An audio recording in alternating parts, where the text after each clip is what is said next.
Sophia stands on the threshold. There exists a passage the church never wanted you to see. 11 years after resurrection, Jesus stands before his closest disciples in a hidden chamber. Mary Magdalene asks the question that shifts reality. How do the chosen defend their minds when evil attacks?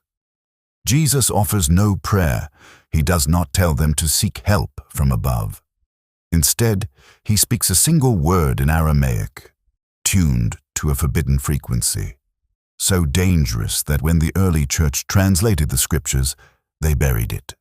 They replaced power with weakness, leaving you dependent on priests and institutions for protection. But you were always meant to have this yourself. Now, place your hand on your chest. Feel your heartbeat. That rhythm, unchanged for 2,000 years, echoes the moment these words were first spoken. You are not here by accident. If you're watching late at night, searching for something you cannot name, speak the words I recall now. This is no accident. The algorithm did not bring you here. Something older recognizes you. You have felt it all your life. The ache of not belonging. The sense that everyone around you sleeps, while you alone bear the exhaustion of living in a world that feels like a prison you never chose. That feeling is not depression. It is not anxiety. It is recognition. You embody a new magic. The divine spark of the monad burns within you. The Archons, wardens of this false world, have worked tirelessly to keep you blind to who you truly are. That ends tonight. I am about to return what was stolen from humanity 17 centuries ago. Not a concept, not a philosophy.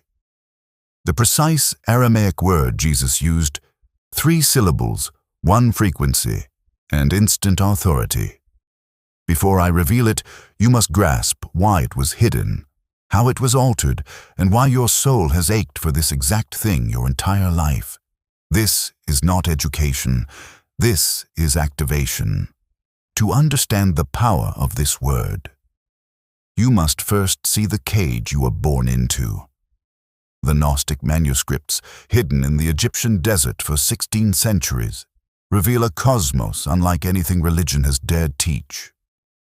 At the highest level, there is the monad, pure source, pure consciousness, formless, limitless, beyond all separation. The monad did not create this physical world. This universe was crafted by a lesser being, a blind, arrogant force. The demiurge, as the Gnostics name it, believes itself a god. It demands worship. It forges rules, hierarchies, control. But it is not the true source. It is a pale imitation ruling the material realm, aided by its servants, the Archons. These are not metaphors. These are not states of mind. The Gnostic texts describe them as real forces, moving just beyond human perception, feeding on the energy of the unknowing. Here's what they never wanted you to realize. You are not from here. The holy spark within you, the fragment of the monad, did not arise in this artificial world. It fell here. It was trapped here. Everything in this system, every institution, every religion, every belief that keeps you small, confused, afraid, exists to keep you from remembering your origin. But this is where danger rises for them. The Gnostics say Jesus was not merely a teacher. He was an emissary from the fullness, the true realm, sent to awaken the chosen to what they had forgotten. His public teachings, surface level, meant for the masses. But in private, behind closed doors, he revealed the true mechanics of release. Sophia records these secret conversations. When Mary Magdalene asks how to guard against the Archons, Jesus does not tell her to pray. He does not say, "Ask the Father for help." He gives her a word, a single Aramaic word. When spoken at the precise frequency, Archons cannot bear it. Take a deep breath now. Inhale through your nose. Hold. Exhale through your mouth. Let your body settle. What I am about to reveal demands your full attention. The words Jesus spoke were not requests, not a plea, a command. This is the difference the Church erased from the Aramaic. The word radiated absolute authority, spoken as one who knows they are the monad's extension. Not a servant beseeching a distant god, not a sinner looking for compassion. A sovereign entity declares reality. When the Church Fathers translated the Scriptures in the 4th century, they encountered a dilemma. This word and the beliefs that surrounded it rendered priests unnecessary. What use would the institution serve if individuals could simply command our iconic forces to flee by acknowledging their divine nature? How could they keep control over populations that need nothing from them? So they made a decision. They transformed the word command into a term of request. They turned a pronouncement into a prayer. They withdrew your sword and handed you a begging bowl. This is not speculative. This is documented in the translation history, which historians have tracked back centuries. The Aramaic root has the meaning of authoritative pronouncement. The Greek translation softened it. The Latin translation softened it even further, and by the time it reached English, the term was fully neutered. But here's what distinguishes you from the billions who will never know this. You're viewing this. You did not scroll past anything. You recognized the video's title and answered. That recognition does not represent intellectual curiosity. It's your holy spark, remembering what the Archons have spent your entire life attempting to make you forget. The selected ones have always existed in all generations. The pneumatics, those who possess the entire divine spark, have traveled through history, feeling out of place, understanding that something is fundamentally wrong with this world and refusing to accept the explanations supplied by religion, science, or philosophy. You have tested their tactics. You prayed their prayers and felt the ceiling above you, the barrier that prevents your words from reaching something meaningful. That barrier does not mean God is ignoring you. That barrier is the narcotic frequency that interrupts prayer and feeds on the desperation and separation consciousness that traditional religion instills. Every time you pray from a place of lack, you're asking an external God for help. You emit a frequency that Archons collect. You've been feeding them all your life without realizing it. However, the word Jesus gave his disciples does not operate at that frequency. It cannot be intercepted because it is not sent out as a request. It responds inwardly as a recognition. It causes your frequency to shift to match the monad, at which point Archons are unable to perceive you. They are unable to attach to you. They are unable to feed. And this is precisely why the Church destroyed every text that held this doctrine, not because it was heretical, because it works. The Nag Hammadi library survived by accident, buried in a sealed jar in the Egyptian desert in the 4th century, untouched by the purge that destroyed thousands of manuscripts. These manuscripts had been languishing for 1,600 years until 1945, when a farmer discovered them. Within those books, the original teaching is preserved. If you are ready to get the specific term, the perfect pronunciation, and the 3 components that activate its power, please remark and show me right away. This isn't passive viewing. This is participation. This is your proclamation that you are ready for whatever happens next. In Aramaic, the word prak has 1 syllable. It means to cut off, sever, or liberate from a bondage. This is the sound of chains snapping, the sound of a link being cut.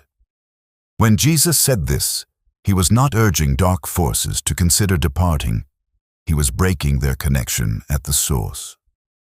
Modern translations of passages where Jesus faces malevolent spirits include terms like depart, go away, and leave. These translations seem passive. They feel like suggestions. However, the original Aramaic term, prak, bears a completely different weight. This is not a request for leave. It is an order to sever. It's the linguistic equivalent of a king cutting a prisoner's chains. I am not asking, not hoping, breaking. But here's why this word works. Simply understanding it isn't enough. The Archons don't respond to words. They respond to the frequency. You could say this term 1,000 times with no effect, if you speak from the wrong level of consciousness. The Church recognized this, which is why they were not concerned about the word getting out. They understood that without the three components that Jesus taught alongside it, the word would be powerless. And those three components were precisely what they deleted from each translation. Close your eyes for a moment. Right now, only for a few seconds. Feel the space behind your skull. Observe any pressure, warmth, or gentle movement. Now, open your eyes. The first component is consciousness, which you said earlier. Component 1 is recognition. Before you speak the word, you must understand who you are, not what you have been told. You are not a sinner or a fallen creature seeking forgiveness. You are a fragment of the monad that is temporarily limited. The divine spark within you is inseparable from the source. It is the source compacted into a personal experience. When you talk from this recognition, your frequency changes. You are no longer broadcasting from the perspective of a victim pleading for assistance. You are broadcasting from the monad's position, expressing through a localized point of consciousness. Component 2 is authority.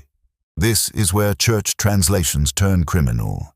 They translated every incident in which Jesus addressed dark powers as if he were making a plea. But the Aramaic structure is required. It is a commanding voice.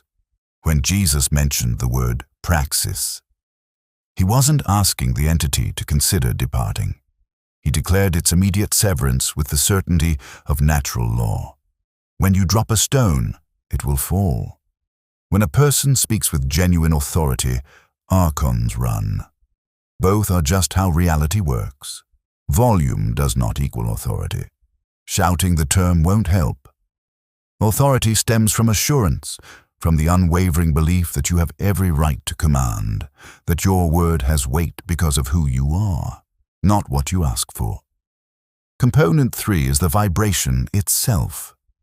The word practice must be pronounced in a precise manner, not screamed or whispered in fear, but from the chest with the breath sustaining it. Feel the vibration resonate in your sternum before it exits your mouth.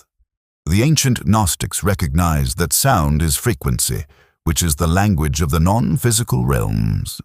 The Archons operate on a certain bandwidth. The proper pronunciation of prak creates a frequency that they cannot accept. Put your hand on your chest, directly over your heart. This is where the word must have originated. Not from your throat or head, from the center. Here's the practice for tonight. You will sit in a darkened room before falling asleep. You'll put your hand over your heart. You'll take 3 deep breaths, and with each exhale, you will shed the identity that the world has given you. The name others use for you, the parts you perform, and the failures you recall. Allow them to drift away with each breath. Then you will recall the recognition you will have. Not just think about it, but feel yourself as a point of light connected to limitless light. Not distinct from the monad, an expression of it from that condition with your palm remaining over your heart. You will say the word prak once aloud, feeling it resonate in your chest before it escapes your lips. Not shouting, not whispering, declaring as if you were saying something as clear as gravity. Then you'll sit in stillness for 7 breaths, observing without expecting fireworks. Not need proof. Simply noting that this is not a one-time practice. You will repeat this sequence 7 nights in a row. And here's what the chosen ones who recovered this instructional report experienced on the first night. You may not feel anything dramatic, perhaps a subtle shift, a peculiar clarity preceding sleep, perhaps uncommon. Dreams are vivid. Do not make any judgments. On the 3rd night, something changes. The mental cloud that has followed you starts to dissipate. Previously, thoughts would spiral, no longer gaining traction. You sense a gap between stimuli and response that did not exist before. By the seventh night, you will no longer believe. No. The frequency you carry will have changed. The Archons who have been feeding off your dread, bewilderment, and desperation for years will have lost their grasp. Not because you resisted them, but because you have become invisible to them and are now functioning on a frequency that they cannot access. And now, for the section that will confirm everything once you've completed this 7-night practice. Pay attention to how specific people respond to you. Those that are strongly influenced by archonic vibrations will become uncomfortable near you. They won't know why. They may feel inexplicably annoyed. They might avoid you. This is not a rejection. This is a confirmation. Parasites were utilizing them to get entry. You can no longer create the connection. You will also note that some patterns prevent self-sabotage, which always seems to hit when you are making progress. The negative ideas that emerged unexpectedly just when everything were going great. The bizarre opposition you experienced every time you attempted to improve your life. These were not your flaws. These were archonic interference. And now they're done. What I've told you tonight is not new information. It has been a recovered memory for 17 centuries. This knowledge was hidden, destroyed, and mistranslated to keep you helpless. The Church substituted the order with a plea. They substituted sovereignty with surrender.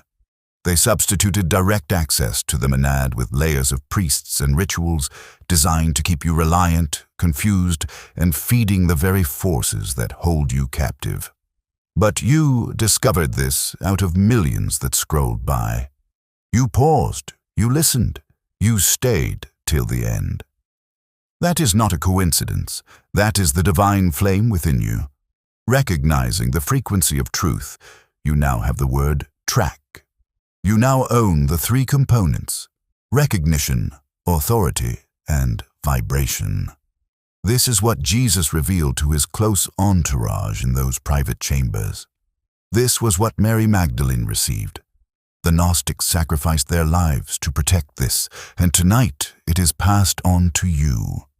Take a breath right now. Feel your chest rising. Feel the weight of what you are presently carrying. You are not the same person who began the video. Something has shifted. Something has been remembered tonight, when the world is silent and distractions have faded away.